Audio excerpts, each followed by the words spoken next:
Super exclusive news చూస్తున్నాం. నకిలీ మద్యం కేసులో 79 రోజులుగా జైల్లో ఉన్న మాజీ మంత్రి జోగి రమేష్ కు న్యాయస్థానం నుంచి ఊరట లభించినట్టే లభించి చిక్కుముడి పడింది. ఒక కేసులో ఎక్సైజ్ కోర్టు బెయిల్ మంజూరు చేసిన మరో కేసు ఆయన విడుదలకు అడ్డుగా మారిపోయింది. ఇది కేవలం నకిలీ మద్యం దందాకు సంబంధించిన ఆర్థిక నేరమేనా, లేక దీని వెనుక సిట్ ఆరోపిస్తుండగా ప్రభుత్వాన్ని అప్రతిష్ట పాలు చేసే పెద్ద రాజకీయ కుట్ర దాగి ఉందా? ఒకవైపు ఇది రాజకీయ కక్ష సాధింపు చర్య అని వైసీపీ ఆరోపిస్తుంటే, మరోవైపు పక్కా ఆధారాలతో అరెస్టులు జరిగాయని, ఇది ప్రజల ఆరోగ్యంతో చెలగాటమాడే తీవ్ర నేరమని ప్రభుత్వం వాదిస్తోంది. ఇప్పుడు 2 కేసుల్లోనూ బెయిల్ లభిస్తే జోగి రమేష్ కు బయటకొచ్చి రాజకీయ క్రియలు అవుతారా, లేక ఈ కేసుల విచారణ ఆయన రాజకీయ భవిష్యత్తుపై నీళ్లు కమ్ముకులా చేస్తోంది అనేది ఇప్పుడు ఏపీ రాజకీయాల్లో ఆసక్తిగా మారింది. పూర్తి తెలిసేందుకు మా కరెస్పాండెంట్ రవివర్మ జనత. రవివర్మ, ఏం చెప్తున్నారు లాయర్స్? అంటే ఒక కేసులో లభించినట్లు లభించింది, మరో కేసు మళ్ళీ కీలకం కాబోతుందని చెప్తున్నారు. ఏం చెప్తున్నారు, అక్కడ ఏం జరుగుతోంది? ఎస్, ఇవాళ ములకల చెరువు నకిలీ మద్యం కేసులో ప్రధాన ఆధారాలు అయితే లభించినట్లుగా సిట్ అధికారులు అయితే భావిస్తున్నారు. ముఖ్యంగా గత ఏడాది అక్టోబర్ 3వ తేదీన బహిర్గతమైనటువంటి నకిలీ మద్యం కేసు రాష్ట్ర వ్యాప్తంగా సంచలనం సృష్టించింది. ఈ నకిలీ మద్యం కేసు అనంతరం రాష్ట్ర ప్రభుత్వం సిట్ ఏర్పాటు చేసి వాటి మీద విచారణ చేపడుతూ వచ్చింది. ఇప్పటి వరకు దాదాపు ఈ నకిలీ మద్యం కేసు, అలాగే మద్యం కుంభకోణం కేసుల్లో దాదాపు అనేక మంది ప్రజాప్రతినిధులు, అధికారులు అరెస్ట్ అయ్యి జైలు జీవితాన్ని అనుభవిస్తున్నారు. ఈ నేపథ్యంలోనే గత 40 రోజుల క్రితం అరెస్ట్ అయినటువంటి మాజీ మంత్రి అయినటువంటి జోగి రమేష్ కూడా ఇవాళ నకిలీ మద్యం కేసులో ప్రధాన ముద్దాయిగా పరిగణిస్తున్నారు. అయితే జనార్దన్ రావుకి, అలాగే మాజీ మంత్రి జోగి రమేష్కి సన్నిహిత సంబంధాలు ఉన్నాయని చెప్పేసి సిట్ అధికారులు అయితే ఆధారాలతో సహా కోర్టు ముందు ప్రవేశపెట్టేట్టుగా తెలిసింది. ఈ విచారణలో నేపథ్యంలోనే ఎక్సైజ్ శాఖ అధికారులు భవానీపురంలో నకిలీ మద్యం కేసు సంబంధించి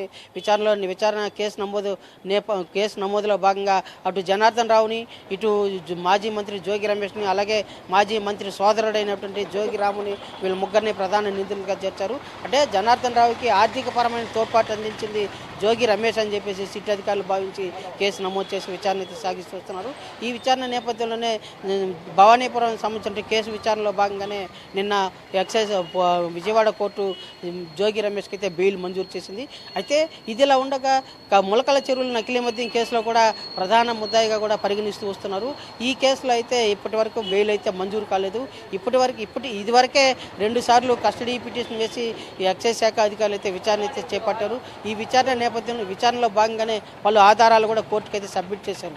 దీంట్లో భాగంగానే ఇవాళ భవానీపురం కేసులో బెయిల్ వచ్చిన నేపథ్యంలోనే ములకల చెరువు కేసులో కూడా తమకు బెయిల్ వచ్చే అవకాశం ఉందని చెప్పేసి మాజీ మంత్రి జోగి రమేష్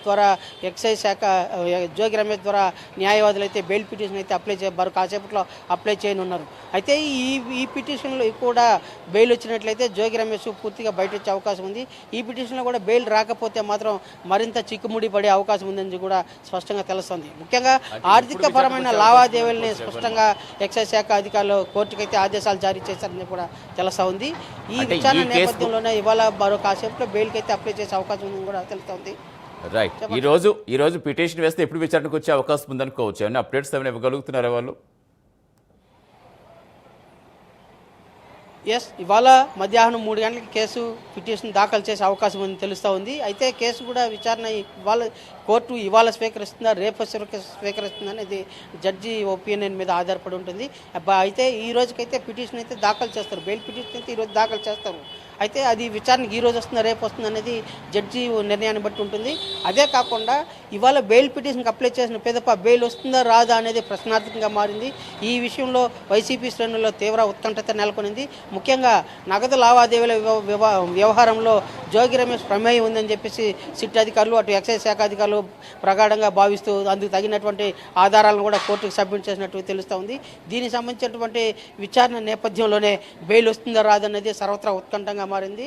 బెయిల్ వచ్చిన నేపథ్యంలో వైసీపీ శ్రేణులు తీవ్రంగా మరింత ప్రభుత్వం మీద విరుచుకుపడే అవకాశం ఉందని చెప్పి కూడా తెలుస్తూ ఉంది. ఒకవేళ బెయిల్ రాలేని పక్షం అయితే మాత్రం ఈ కేసు మరింత జటిలమయ్యే పరిస్థితి ఉంది. జోగి రమేష్ సోదరుల యొక్క ప్రమేయం మరింత లోతుగా విచారించే పరిస్థితి ఉందని చెప్పి కూడా తెలుస్తూ ఉంది. Satish. Right, thank you Ravi Varma.